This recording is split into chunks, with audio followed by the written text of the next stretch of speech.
اصحابي الحلوين عاملين ايه؟ يا ترى يا اصحابي الحلوين، كتاب العجيب النهارده جايب لنا قصة مين يا ترى؟ ايه ده؟ الكتاب بتقول ايه؟ قصة ايه؟ قصة الحصان الابيض وشجرة الامنيات. يلا بينا يا اصحابي بسرعة نسمعها. اما نفتح كده الكتاب ونشوف ايه اللي جواها. واو يا اصحابي الحلوين، انا طلع لي القصة الجميلة دي اللي اسمها الحصان الابيض وشجرة الامنيات. انا عايزة اسمعها، انا ما قريتهاش قبل كده. يلا بينا نقراها ونشوف كمان الصور اللي جواها. واو، ده بيقولوا يا اصحابي ان كان في حصان ابيض عايش مع باباه ومامته واخته في مزرعة كبيرة وجميلة، وكان بيتمشى عند البحيرة. وهو بيتمشى يا صحابي لقى الضفادع بتتكلم. يا ترى بتتكلم عن ايه؟ وهو واقف كده عند البحيرة راح سمع ان الضفادع بتقول عن شجرة عجيبة وغريبة، ويقولوا عليها ان هي شجرة الامنيات. شجرة الامنيات حد يعرفكم؟ حد يعرفها منكم يا صحابي؟ لو حد يعرفها يكتب لي في الكومنتات.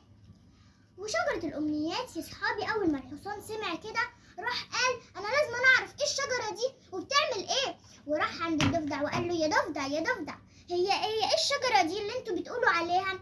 قال له دي شجرة بتحقق الأمنيات. لو أنت مثلا عايز تبقى قوي بتخليك قوي، بس هي بعيدة خالص في آخر الدنيا.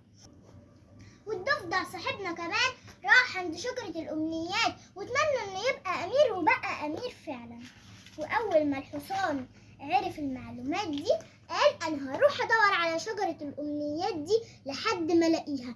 وفعلا يا صحابي مشي من غير ما يقول حتى لباباه ومامته أنا رايح فين ولا أخته، وفضل ماشي ماشي ماشي ماشي لحد ما لقى طريقين، طريق كده وطريق كده.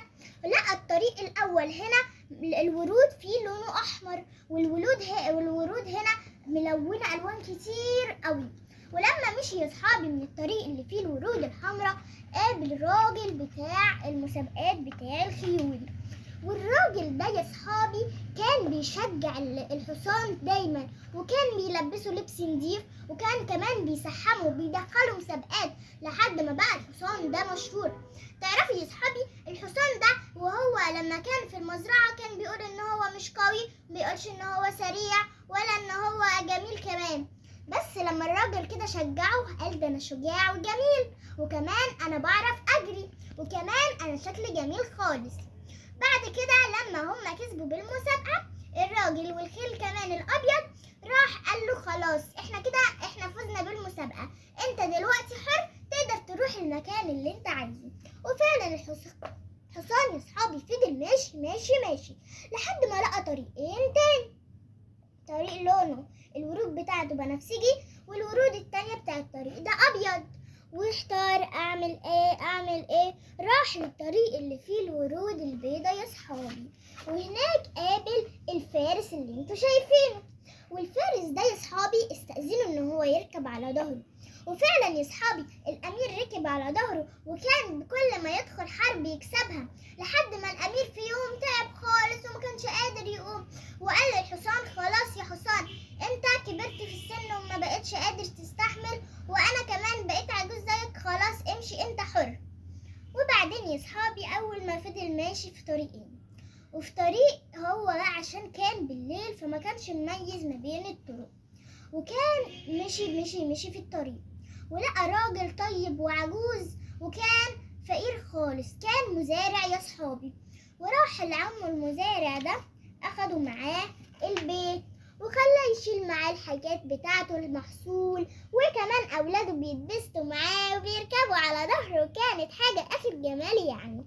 والحصان بعد ما هم ركبوا معاه ولعبوا معاه وعاشوا معاه وعشروه، وهو لما كبر في السن خالص وبقى تعبان ومش قادر يشيل نفسه، وقال خلاص راح الراجل بتاع الحصان قال له خلاص امشي انت حر.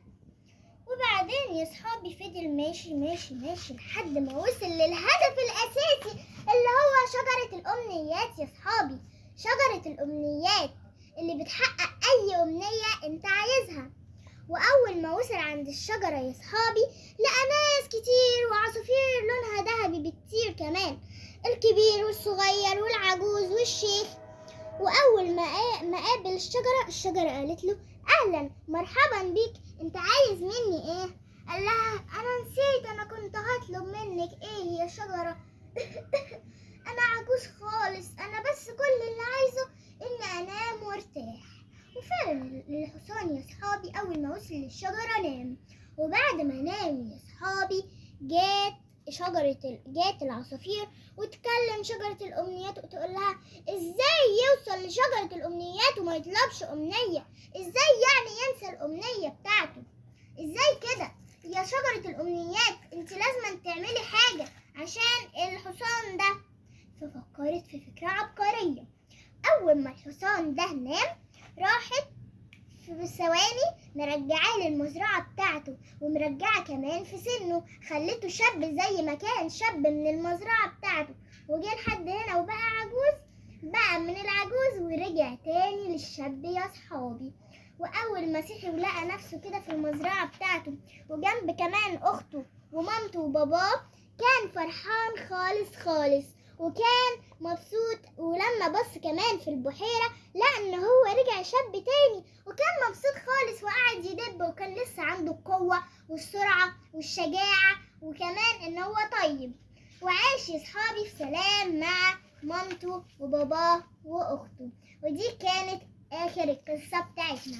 مستنيينكم تعملوا لايك واشتراك وسبسكرايب واكسبلور. ودي يا صحابي من كتابنا النهارده إن احنا لازم نثق في نفسنا وما نقولش انا مش قوي، انا مش جميل، انا ضعيف، انا مش طيب، انا وحش، انا شكلي مش عارفه ايه. لا، خلينا نثق في نفسنا يا اصحابي. وكمان خلونا ما نحتاجش الامنيات او حد انه يحقق لنا حاجه احنا عايزينها. لا، بمجهودنا وتعبنا هنقدر نوصل للحاجه اللي احنا عايزينها. يلا يا اصحابي، كل الاطفال مستنيين دلوقتي يكبروا. يلا اقروا قصص اكتر واكتر عشان تقدروا تحققوا اللي نفسكم فيه. انا مستنياكم. لو عجبتكم القصه يلا ادخلوا على الصفحه بتاعتنا خليك قد التحدي، عشان انتوا ابطال وبتحبوا القرايه وبتحبوا القصص وعايزين تعرفوا اكتر واكتر عشان انتوا ابطال المستقبل. اكيد هتعملوا لايك واكسبلور وهتوصلوا الفيديو ده ل100,000 لايك، وهتدخلوا كمان على القناه تشوفوا اكتر واكتر. باي باي يا اصحابي، مستنياكم في فيديو جديد.